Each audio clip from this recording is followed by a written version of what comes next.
Shule ya upili ya utumishi huko Gilgil zinazochunguzwa na polisi na ambazo zimesababisha wanafunzi 8 wa shule hiyo kukamatwa kwa madai ya kuteketeza bweni la shule na kusababisha vifo vya wanafunzi wenzao 16.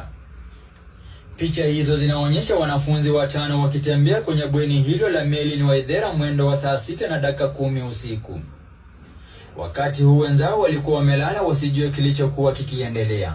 Wanafunzi hao wanafika eneo linalotambulika kama Cube 11 na kusimama kwa muda mfupi huku wakishauriana. Mmoja wao anajaribu kuficha uso. Mkononi wamebeba champali zao. Dakika moja baadaye wanafunzi hao wananaswa kwenye video wakikimbia kuelekea upande wa kutoka nje ya bweni hilo, lakini kuna wanafunzi wawili ambao wanasalia nyuma wakiwa wamebeba kiberiti na mkoba mkononi. Wanafunzi hao wanawasha moto na kisha wanaondoka wakitembea bila wasiwasi wowote. Hatua chache kutoka hapo wanafika eneo lingine kwenye bweni hilo ambalo kulikuwa na matandiko na kuwasha moto tena.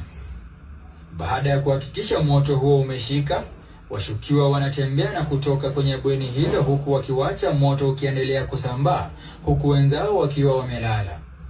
Mwendo wa saa 6:13 moto ulionekana kuendelea kusambaa kwa kasi. Kuna baadhi ya wanafunzi waliogutushwa kutoka kwa usingizi na wanaonekana wakikimbilia usalama wao. Katika chini ya muda wa dakika 5, moto ulikuwa umesambaa na kuwa mkubwa. Wanafunzi wanajaribu kujiokoa na kutoroka kutoka kwa bweni huku moto ukiendelea kusambaa na kuwafikia baadhi